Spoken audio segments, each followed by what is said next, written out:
The forest had long since reclaimed the village, swallowing it whole beneath a blanket of mist and moss. On maps, it was nothing more than an empty patch of green, a nameless stretch of land where no one dared to build again. Yet beneath its silence, there were whispers of a family that refused to die, of bloodlines twisted into something unrecognizable. When Dr. Evan Mercer first stumbled upon the sealed medical archives, he thought he'd found a simple case of rural neglect. But the deeper he read, the more the pages bled. The symptoms described weren't random, each generation born weaker, more disfigured, their bodies folding under the weight of something ancient and genetic. The photographs were worse. 3 children, captured under a grey sky, their faces contorted by conditions no textbook could name. Their eyes, dark and hollow, seemed to look straight through the camera, through time itself. No one claimed them. No one admitted they'd ever existed. When Mercer traced the files back to a forgotten settlement buried deep in the Kentucky woods, he found only ruins, splintered wood, rusted beds, and silence thick enough to choke on. And then came the night the generator failed, and he heard it, a cough, a soft rasp of breath from somewhere in the dark. Someone was still there. Someone who shouldn't be. The discovery began with something ordinary, a box of medical records mislabeled and buried deep in the archives of a rural Kentucky hospital slated for demolition. Dr. Evan Mercer, a medical anthropologist known for tracing forgotten epidemics, was cataloging what remained when he noticed the files. The handwriting was old-fashioned, neat but shaking, the ink faded by time. Each document listed symptoms that defied classification: extreme cranial deformities, malformed limbs, and genetic markers that didn't match any known syndromes. The patients' surnames repeated across generations, a pattern that should not have existed outside of deliberate isolation. Mercer assumed it was an error in record-keeping, the kind of clerical mess rural institutions were infamous for, until he noticed the photographs clipped to a few of the reports. They were small, grainy portraits, children with vacant eyes, twisted joints, and skin that looked too thin to contain them. Their faces carried a resemblance so strong that even a casual observer would have guessed a shared lineage, but it was more than that. It was as if the same face had been replicated again and again, slightly decayed each time. Curiosity turned to unease when Mercer tried to trace the attending physician listed on the files. The name, Dr. L. H. Crenshaw, returned no results in any state medical registry. The hospital's oldest staff couldn't recall the name either, and one custodian who'd worked there for 40 years claimed the basement ward, where most of these patients were apparently kept, had been sealed long before his employment. When Mercer requested access, the administrator hesitated, suggesting he leave the past buried. That only deepened his resolve. A week later, with permission reluctantly granted, he descended into the sub-basement of the hospital, flashlight in hand, the air thick with mildew and the faint smell of rot. What he found there wasn't a ward but a storage space lined with forgotten gurneys, rusted tools, and a single metal cabinet still locked. Inside were more files, dozens of them, each marked with the same red stamp: confidential, family case study. It was then Mercer realized this wasn't a collection of unrelated medical oddities but a systematic documentation of a single bloodline studied over decades. The implications were monstrous. The deformities weren't born of chance or environment, they were inherited, generation after generation, shaped by the closed walls of a family that never let new blood in. As Mercer stood among the dust and silence of that underground room, he felt an inexplicable dread, the kind that didn't come from what was seen, but from the certainty that this discovery was only the beginning of something far darker. The photographs were the first thing that broke Mercer's composure. They weren't meant to be found, tucked between brittle reports and clinical notes that spoke in the detached language of science. Each image was printed on thick, yellowing paper, the kind used in the early 20th century, and framed in the cold precision of medical documentation. Yet what they captured wasn't medicine, it was misery. The first photograph showed a young boy standing barefoot against a rough wooden wall, his shoulders hunched, eyes wide with fear or confusion. His skull was misshapen, the symmetry of his face disturbed by what appeared to be a genetic deformity, but there was intelligence in his stare, something human and pleading. The next image revealed a girl, no older than 8, sitting in a wicker chair with hands clasped in her lap as if instructed to remain still. Her jaw was misaligned, her arms unusually short, and her body seemed too frail to support her head. Behind her, a shadow blurred across the edge of the frame, someone else in the room, perhaps the photographer, though the figure's presence felt wrong, invasive, almost ritualistic.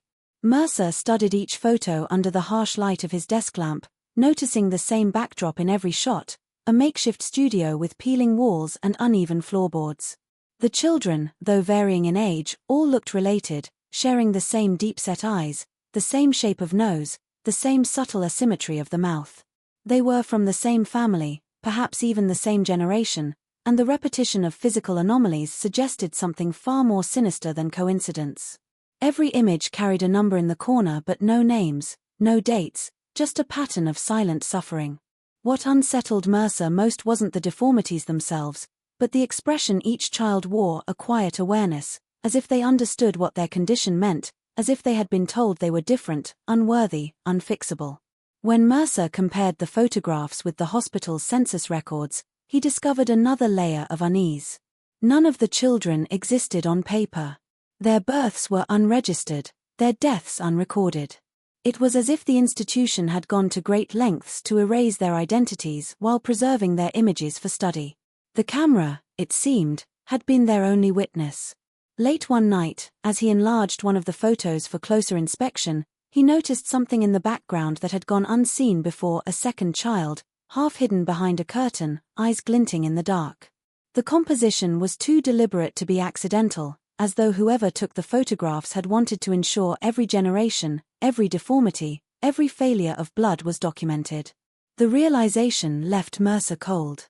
These were not medical portraits, they were evidence, snapshots of a family cursed by their own lineage and catalogued by someone who knew exactly what had gone wrong. When Mercer finally decided to trace the origin of the files and photographs, the trail led him to a small, unmarked town that appeared on no modern map. It was a forgotten settlement on the edge of the Appalachian woods, its main street barely more than a strip of cracked asphalt lined with shuttered windows and sagging porches. The place looked abandoned, but he could feel eyes watching from behind faded curtains. When he stopped at the only diner still open, conversation died the moment he mentioned the name written on the old hospital forms. The waitress froze, her hand tightening around the coffee pot before she muttered that no such village ever existed. Every question he asked was met with silence or half-answers that drifted into superstition. The locals spoke of floods and fires, of a place that had been swallowed by the forest decades ago, but no one would say its name aloud. As Mercer pressed further, he noticed a strange uniformity among the people who remained: pale skin, sharp cheekbones, and eyes that carried a certain familiarity, as if diluted traces of the same bloodline still lingered among them. At the town's small library, he found that entire sections of local history had been removed. Old newspapers from the 1940s and 1950s were missing pages, and census records had gaping holes where families should have been listed. The librarian, an elderly woman with trembling hands, told him in a whisper that the mountain people were better left forgotten. When Mercer mentioned the medical records, she turned pale and asked him to leave before sundown. He stayed the night at a rundown motel on the outskirts, unable to shake the feeling that he was being watched. The silence of the place was unnatural, the kind that pressed against the eardrums. Dogs barked in the distance, then abruptly stopped. Even the wind seemed to hold its breath. By morning, the motel owner had vanished, leaving the keys and register on the counter. Mercer drove through the mist-covered backroads searching for someone willing to talk, but every door he knocked on stayed closed. It was only when he reached the edge of the forest that he saw it, a faded wooden sign half buried in vines, the letters barely legible but enough to read the name he'd seen in the files. He realized then that the town hadn't forgotten, it had erased. The people were not denying the village out of ignorance, but out of fear, as though speaking of it might wake something that had been left sleeping in the woods for too long. The abandoned cabin stood deep within the woods, hidden behind a curtain of vines and twisted oaks that seemed to guard it from discovery. Mercer reached it after hours of hiking along a barely visible trail that wasn't marked on any map. The air grew colder as he approached, heavy with the scent of wet soil and decay. The cabin's roof sagged under years of neglect, and its windows were either shattered or boarded shut from the inside. When he pushed open the door, it groaned like something waking from a long sleep. Dust hung in the air, and the faint light that seeped through the cracks revealed a room frozen in time. Broken furniture, rusted tools, and scattered papers littered the floor. But what caught Mercer's eye immediately was the writing on the walls, names, dates, and crude symbols carved into the wood. Some were scratched out, others repeated, forming a chaotic genealogy that twisted back on itself. He moved cautiously, using his flashlight to illuminate what remained of the interior. In the far corner stood a desk covered in old medical notes, bottles of preserved specimens, and a rusted lantern. The handwriting matched that of the files he had found in the hospital archives. It was Dr. Crenshaw's. The papers detailed observations of progressive genetic failure and hereditary collapse, written with a disturbing detachment. The notes described children as subjects and generations as cycles, documenting birth defects, cognitive decline, and a growing list of symptoms that worsened with each generation. Mercer realized this cabin had not only been a home but also a laboratory. The doctor had lived among the family he studied, watching their decay as though observing an experiment in motion. In the bedroom, the wallpaper peeled away to reveal photographs nailed directly into the wood. They were the same images Mercer had found earlier, but here, they were surrounded by annotations, handwritten comments describing bone structure, mutations, and lineage patterns. One photograph showed a young girl holding a baby with a visibly malformed skull, and beside it, in faint pencil, someone had written, *Generation 13, final viability uncertain. The words sent a chill down his spine. On a small table nearby, he found a wooden box containing what looked like human hair tied into small bundles, each labeled with a year. The sense of intrusion grew unbearable, as though the air itself carried the weight of grief and secrecy. When Mercer stepped outside again, the forest was silent. The sun had already begun to set, and in that dim orange light, he saw more carvings on the outer wall, symbols that weren't medical, but personal, as if left by those who had lived and died there. It was then he understood that the cabin wasn't just evidence of study, it was a tomb, preserving the last traces of a family that had destroyed itself in pursuit of its own blood. The deeper Mercer examined the papers found inside the cabin, the clearer the truth became. The notes, letters, and fragmented journals pieced together a story that stretched over more than a century, a story of one family that had cut itself off from the world. At first, the isolation appeared accidental, born from poverty and geography, but over time it transformed into something deliberate. The earliest documents described a patriarch who had moved his kin into the hills to escape persecution, vowing to keep the bloodline pure. Generations later, that vow had become an obsession. The family had stopped welcoming outsiders entirely, arranging marriages only within their own lineage, convinced that they were preserving a divine legacy. The results were catastrophic. Each generation grew weaker, not stronger. The journals chronicled births that ended in deformity, children who never learned to speak, and adults who succumbed to illnesses their bodies could no longer resist. What had started as devotion to ancestry had turned into biological ruin. Mercer found crude family trees drawn on scraps of paper, some etched directly into the walls of the cabin.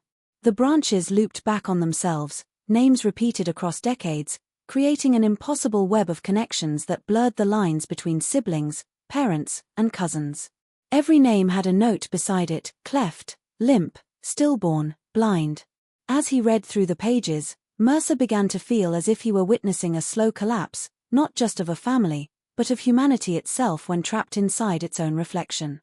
There were records of rituals, two strange ceremonies meant to bless newborns or ward off deformities. One entry described a night when the family gathered to pray over an infant born without a jaw, believing that faith could undo nature's punishment. The child died before dawn, and the entry ended abruptly, as if the writer couldn't bear to continue. Among the notes was a letter addressed to Dr. Crenshaw himself, written in trembling script by someone who called him the only outsider we ever trusted. The writer pleaded for help, describing a sickness of the blood that had cursed them for generations.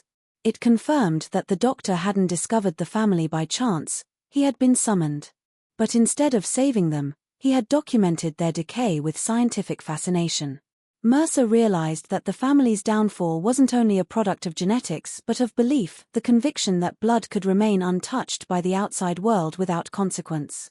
Their hidden bloodline was a mirror reflecting the dangers of isolation, faith distorted into madness, and the slow death of a name that refused to disappear. The horror wasn't in their deformities, but in their determination to keep creating them, convinced that what they were protecting was something sacred.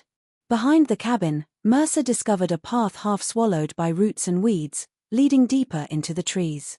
The ground was uneven and soft, and the air carried the stillness that only comes from places long untouched by the living. After a few minutes of walking, he reached a small clearing surrounded by ancient pines. There, scattered across the mossy soil, were dozens of crude wooden crosses. Some had fallen, others leaned at crooked angles, their inscriptions weathered away by rain and time. There were no names, only initials or numbers carved into the wood, as if even in death, the family had wanted to remain hidden. Mercer knelt beside one of the graves, brushing away the dirt to reveal a faded piece of tin nailed to the cross. It read Infant, number 27. The realization hit him with a kind of sickening clarity. These were not the graves of strangers, these were the family's own children, buried one after another, generation after generation. The ground was uneven from decades of burial, and in certain areas, the earth had sunken slightly, forming shallow depressions that hinted at what lay beneath. Mercer counted at least 30 graves before he stopped. Many were small, indicating the deaths of infants, while a few larger mounds suggested adults who hadn't lived long enough to grow old. Near the edge of the clearing stood a larger cross, sturdier and more carefully made, with the words Mother of Blood etched faintly across its surface. The phrase unsettled him. It wasn't the title of grief but of reverence, as if the woman buried there had been more than family, perhaps a matriarch, or the origin of the bloodline's twisted devotion. He took photographs carefully, trying not to disturb the earth, but the silence grew heavier with every shot. There were no sounds of birds or insects, only the low sigh of wind moving through the trees. The graves told a story that the journals had hinted at but never fully revealed. The family had known what was happening to them. They had watched their children die and kept burying them in the same ground, hoping the next birth might bring redemption. Yet they never stopped. Even as the blood thinned and the deformities worsened, they continued, believing they were fulfilling something sacred, a legacy that could not be broken. Mercer imagined the father digging graves while another child cried in the cabin, a mother wrapping tiny bodies in cloth, whispering prayers to a God who had long stopped listening. It was a cemetery of faith turned into madness, and as he stood among the crosses, he felt the weight of their silence settle on him, as though the ground itself carried the memory of what had been done in the name of purity. Mercer's search eventually led him far from the forest and into the crumbling halls of a state-run psychiatric institution that locals referred to only as the Ridge. The facility was a relic from another century, its walls stained with mildew and its corridors echoing with the faint hum of flickering lights. He had come following a trail of forgotten medical referrals, each bearing a name that no one had spoken aloud for decades. There, among the records of long-abandoned patients, he found her, the last surviving member of the bloodline, identified only as Patient E. The file listed her age as 87, though the faded photograph paperclipped to it showed a face that seemed both older and younger, caught in the strange timelessness of suffering. Her medical notes described chronic deformities, partial blindness, and recurring hallucinations, but it was the remarks at the bottom of the file that froze Mercer's breath. Patient claims to remember the others. Patient speaks of the house in the woods. Patient insists the blood still calls. When Mercer met her, she was sitting by a window that barely let in any light. Her body was frail, her skin paper-thin, her hands trembling as though they no longer belonged to her. Yet her eyes, milky and unsteady, carried a haunting awareness. She recognized the name Crenshaw the moment Mercer spoke it. Her voice was barely a whisper, rasping like dry leaves, but her words were clear. She told him that the doctor had lived among them for years, that he had promised to heal them but instead only took notes and photographs, calling their suffering necessary data. She said he believed their family carried a genetic secret, a mutation that could unlock something extraordinary. What he found instead was decay. She spoke of the nights when the children would be lined up for examinations, their bodies prodded and measured under lantern light while the adults prayed outside. Her memories slipped between lucidity and delirium, describing births that ended in silence and others where the newborns were too malformed to live. She said the woods had always been alive with whispers, that sometimes the forest itself seemed to mourn. Mercer listened in silence, recording every word, though part of him wished he hadn't. When she spoke of the last night, her eyes clouded with tears. She said the doctor had fled, leaving behind his notes and the dead, and that the remaining family members had sealed the house before the fire came. When Mercer asked who had set the fire, she smiled faintly and said, "The blood did. It didn't want to be seen anymore." Then she turned away from the window and whispered that the family was gone, but the sickness wasn't. It was waiting, buried deep, like the roots beneath the trees. The tapes were found almost by accident. In a rusted metal box tucked beneath the floorboards of the cabin, Mercer uncovered a stack of unmarked reels wrapped in brittle wax paper. Each was labeled only with a date, the earliest from 1942 and the latest from 1961. He carried them carefully back to his temporary lodging and borrowed an old reel-to-reel player from the local historical society. The first recording began with static, followed by a man's voice, measured, deliberate, and chillingly calm. It was Dr. Crenshaw. He spoke not like a physician but like a scientist documenting a specimen, his tone clinical, devoid of compassion. He described Subject 3 as showing signs of rapid physical decline, followed by mental deterioration, noting how the deformities seemed to appear earlier in each generation. There were pauses in the tape where he gave instructions to unseen assistants, his words punctuated by the faint sounds of children crying in the background. As Mercer listened through the night, the tapes revealed a narrative far more disturbing than any journal or photograph. Crenshaw had continued his experiments long after medical ethics or sanity should have stopped him. He believed that through controlled breeding within the family, he could isolate the root cause of their condition and perhaps reverse it. But instead of healing them, he intensified their suffering. The recordings documented his descent from detached observer to delusional visionary. He began referring to the family not as patients but as vessels, and to their disease as the key to genetic rebirth. In one particularly harrowing recording, the sound of a baby's labored breathing filled the room, followed by Crenshaw's voice murmuring about perfection through sacrifice. The tape ended abruptly with a scream that Mercer could not determine was human or animal. The later recordings grew increasingly erratic. Crenshaw's speech slurred. He repeated phrases about the purity of the blood and the will of the woods. It became clear that isolation and obsession had consumed him. By the final tape, his voice was barely coherent, whispering prayers and curses in the same breath. Mercer could hear the crackle of fire and the sounds of footsteps rushing through the cabin. The last words captured before the tape cut off were, "It's awake now." Mercer replayed that final line again and again, unable to decide whether the doctor had meant the sickness, the bloodline, or something else entirely.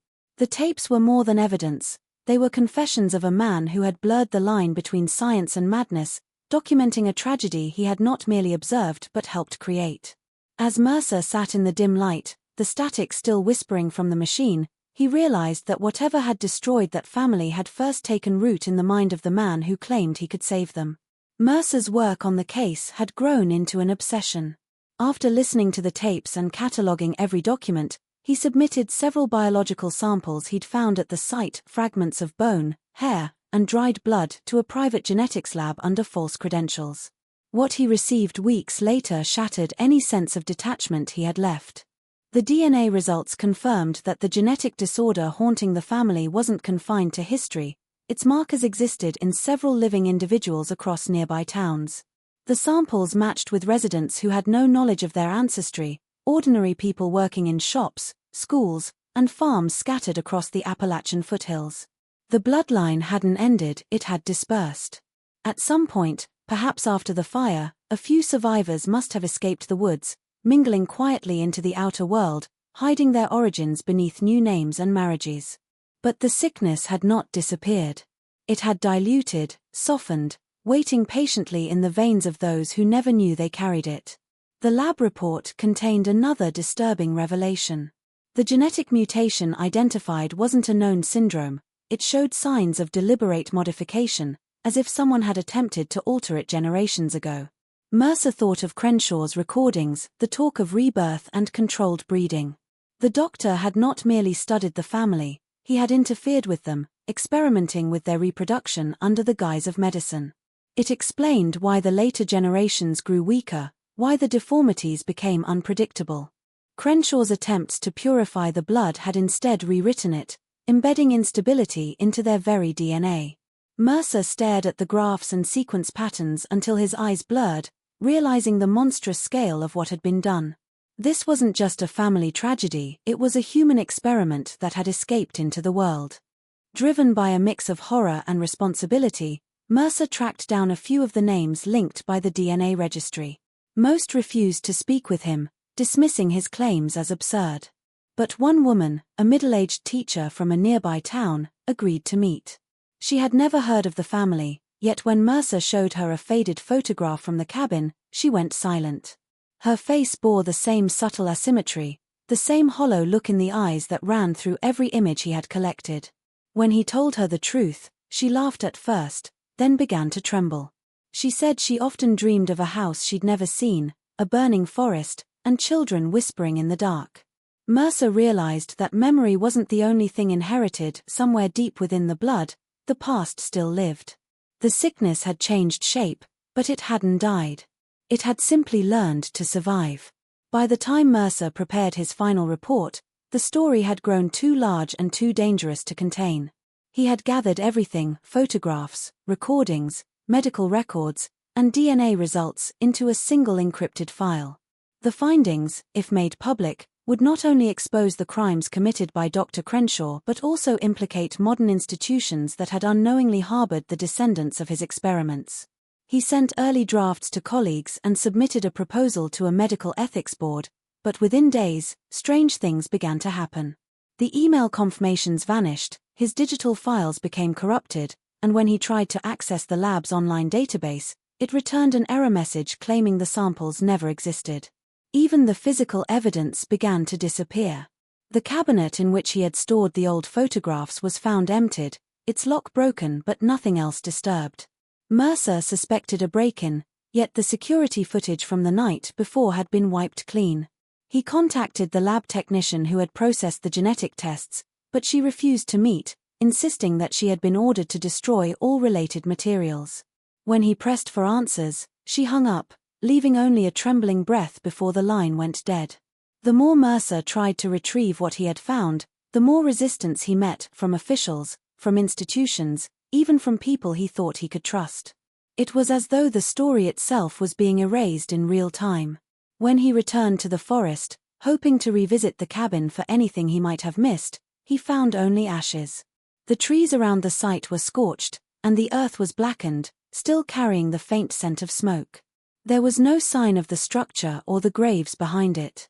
Everything had been burned down with surgical precision, as if someone had wanted to make sure no trace of the family or its history remained. Standing in the clearing, Mercer realized that the silence was different now. It wasn't the natural quiet of the woods but something deliberate, like the land itself had been cauterized. He felt watched, though there was no movement in the trees. In that moment, the weight of the investigation turned inward. Maybe the truth had never been meant to survive. Maybe the sickness didn't just corrupt bloodlines but everything it touched, records, memories, even those who tried to uncover it. As he turned to leave, the wind picked up, carrying with it the faint scent of burnt paper and something metallic beneath it. He thought of the old woman's words at the asylum, that the blood didn't want to be seen anymore. The evidence was gone, but the story wasn't. Some things, he understood now, could only stay hidden because they refused to die.